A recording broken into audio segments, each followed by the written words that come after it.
Assalamualaikum warahmatullahi wabarakatuh. Kembali lagi bersama saya, Catur Atmaji. Kali ini saya akan membahas mengenai salah satu teknik optimasi dalam graf, yaitu teknik untuk mencari jalur terpendek dari satu titik ke titik yang lain dengan menggunakan algoritma Dijkstra. Jadi secara umum, permasalahan mengenai jalur terpendek ini variasinya sangat banyak. Nah, yang akan kita bahas kali ini adalah algoritma Dijkstra untuk mencari jalur terpendek dari satu titik asal ke titik yang lain. Jadi titik asal ini tertentu, sehingga hasilnya itu nanti acuannya dari titik tersebut. Hasilnya tentu saja jalur, tapi jalurnya itu dari satu titik itu saja. Sehingga ketika digabung grafnya tidak berbentuk path atau jalur, tapi kalau kita lihat dari satu titik ke titik yang lain, masing-masing adalah berbentuk jalur. Harapannya hasilnya itu jalurnya adalah memiliki total bobot terkecil atau jalur dari satu titik tertentu ke titik semua titik yang lain itu masing-masing yang terpendek. Sederhana seperti itu prinsip persoalannya. Kemudian ide dasarnya adalah kalau kita memiliki satu titik terpilih, misalnya dari titik awal tertentu, nah kita akan memperbarui jarak terpendek ke semua titik tetangganya. Kemudian dari semua titik tetangganya yang ada itu kita pilih mana yang terpendek. Kemudian dari titik yang terpendek tersebut menjadi titik terpilih berikutnya, kemudian ulangi berikutnya untuk memperbarui jarak yang terpendek ke semua titik tetangganya yang belum terpilih. Nah, di dasarnya seperti itu. Nah, tentu saja kalau algoritma Dijkstra ini dia akan memiliki masukan berupa graf dengan titik-titik vertex-nya, kemudian garis yang menghubungkan antar titik, tentu saja beserta bobotnya, kemudian harus ada titik asalnya. Luarannya tentu saja, kata kuncinya adalah bobotnya itu bobot yang baru ke semua titik yang lain dari titik pertama. Nah, untuk membantu perhitungan, dalam algoritma Dijkstra ini kita bisa bantu dengan menggunakan label. Label permanen label untuk menyimpan vertex atau node atau titik yang sudah terpilih. Kemudian temporary label untuk menyimpan data node-node yang belum terpilih. Sehingga masih jaraknya itu masih kemungkinan berubah. Kemudian jarak LJ ini adalah jarak yang tersimpan dari titik asal ke titik tersebut.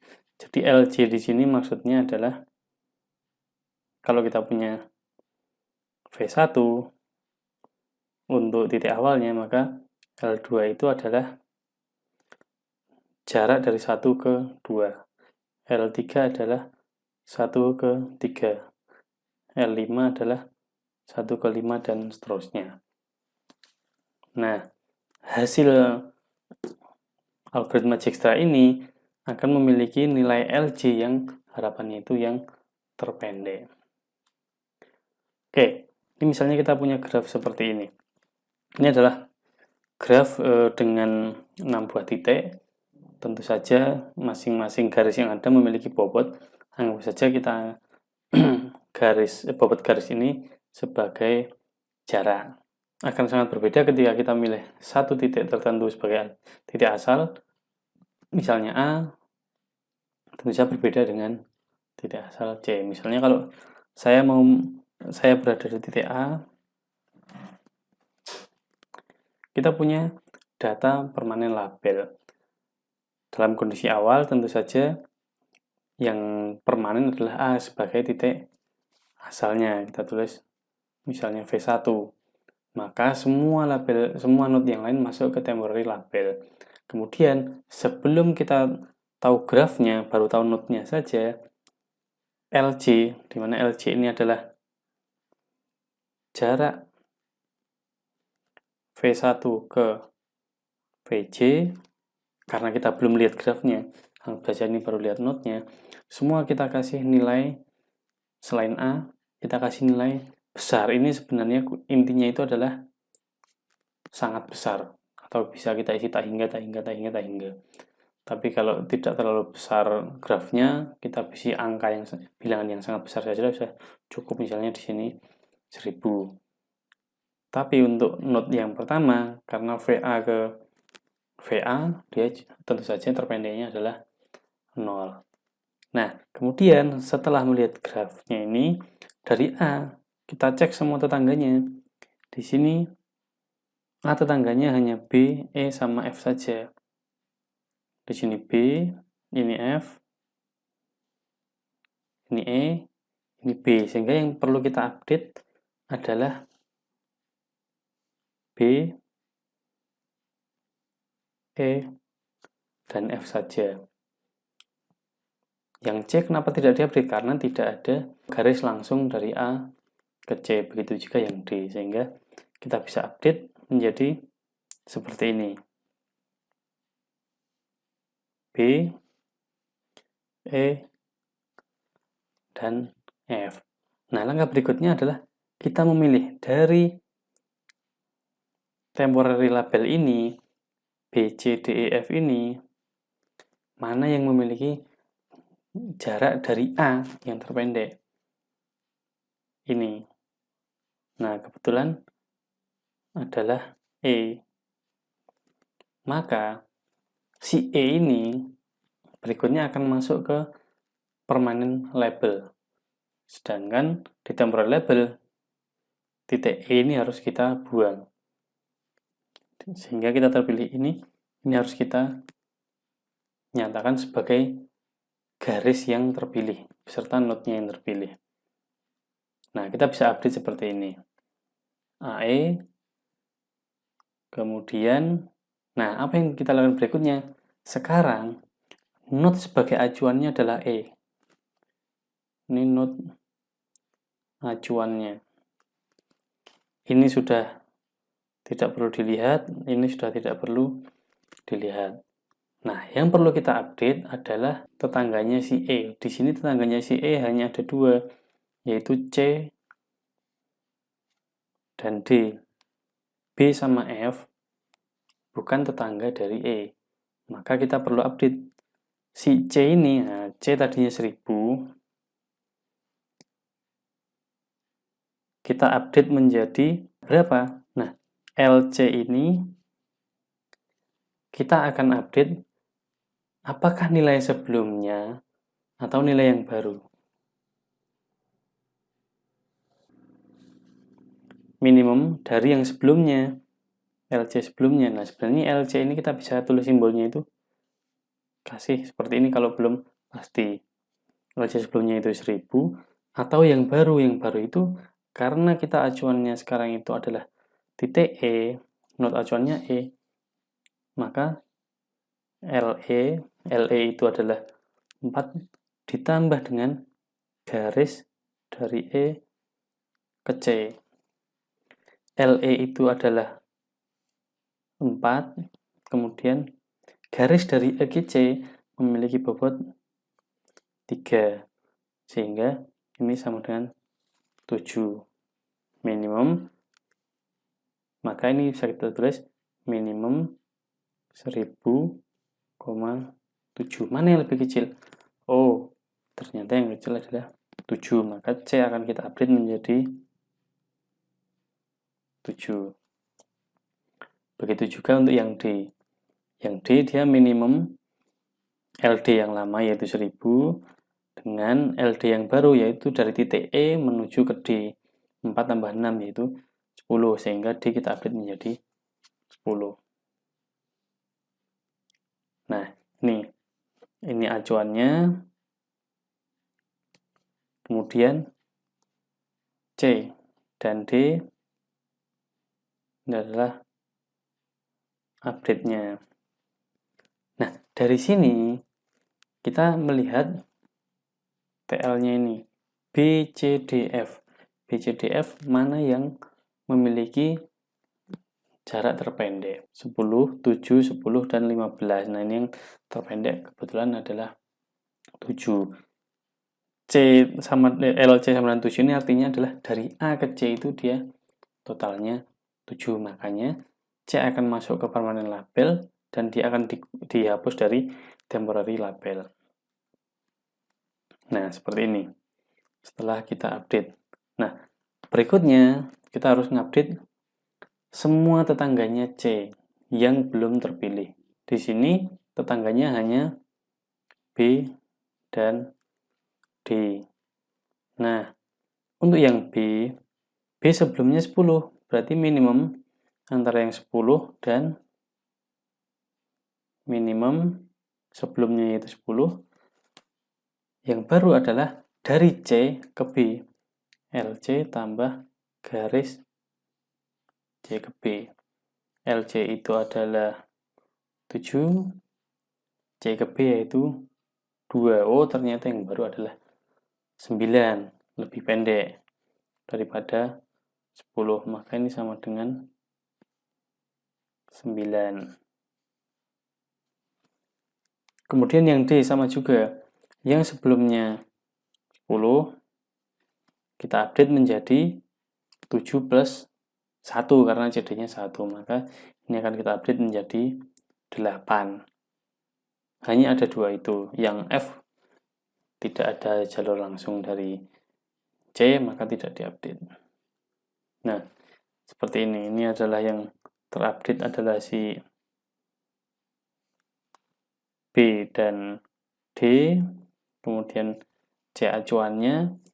Nah, seperti tadi, kita pilih antara B, D, dan F. Antara B, D, dan F. Oh, ternyata yang terpendek adalah D. Nah, D ini terpendek tadi dari C, bukan dari yang E. Sehingga si D ini akan masuk ke permanent label, keluar dari temporary label. Begitu seterusnya. Untuk yang B kita bisa update. Nah, B ini minimum sebelumnya LB, kemudian LD plus LDB.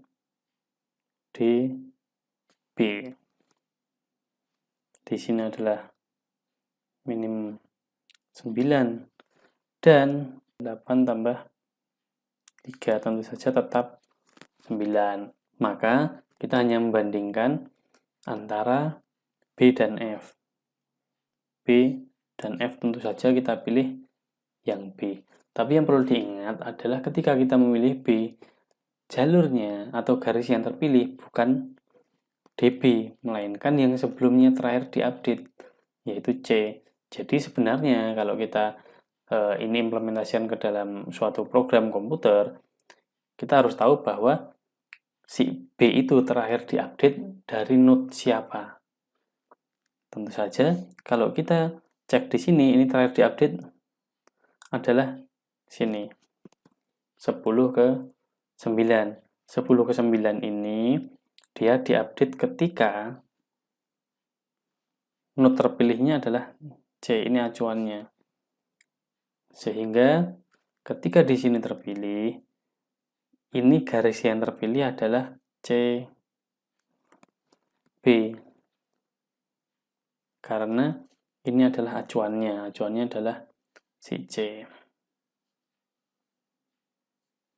Sehingga kita bisa update bahwa si B itu garis yang terpilih adalah BC bukan BD. Nah, terakhir kita bisa update untuk yang F. F itu dia dari B sebesar 9 tambah 5 yaitu 14.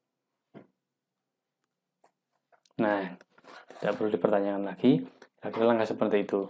Nah, sehingga kita bisa lihat hasilnya seperti ini. Ini adalah jarak terpendek dari A ke semua titik yang lain. Oke, selanjutnya kita coba kalau dari titik yang lain. Di sini dari titik D. Sama seperti tadi, pertama kita memiliki L atau jarak dari D semua bernilai sangat besar, kemudian kita update. Di sini kebetulan yang kita update adalah B, C, dan E. Kemudian kita pilih yang terpendek. Di sini adalah C. C.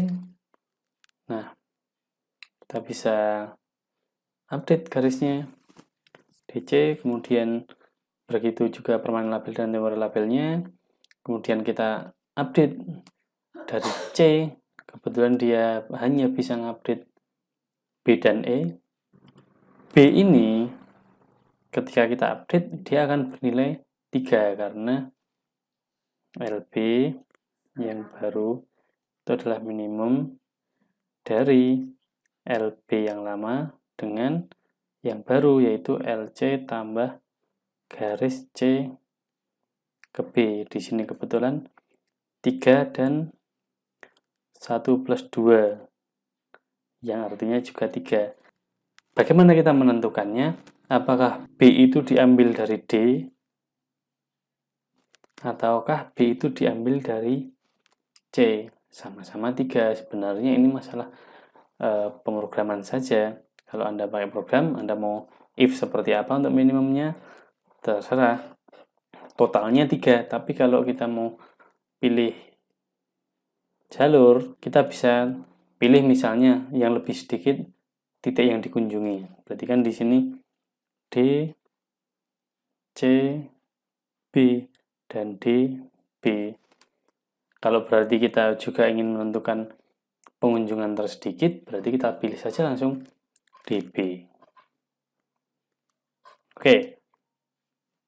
Kebetulan di sini saya memilih yang langsung saja ya, DB, atau lebih tepatnya sebenarnya di sini kalau tidak misalnya tidak ada perbaikan ya udah pakai yang lama.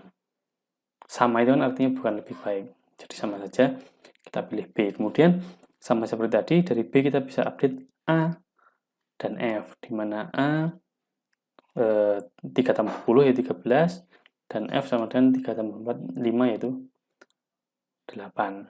Nah, dari sini seperti tadi kita bisa pilih A, E, dan F. Nah, terpendek kebetulan di sini adalah E, yang E itu terakhir diupdate dari C, sehingga kita pilih garis CE. Nah, seterusnya kita dari E hanya bisa ngupdate A. Apakah A yang sebelumnya lebih baik atau yang setelahnya lebih baik? Di sini kita bisa lihat A 4 tambah 4 yaitu 8, sebelumnya adalah 13, sehingga kita bisa update A-nya menjadi 8. Nah, seperti tadi, mana yang mau kita pilih? 8 sama 8, ini ada dua pilihan juga. Apakah A atau F untuk kita pilih? Nah, ini sebenarnya juga masalah salah satunya pemrograman. Tergantung kriteria kita menentukannya. Di sini kebetulan saya urutkan A dan F, sehingga saya milih A. Tidak harus selalu seperti itu sebenarnya.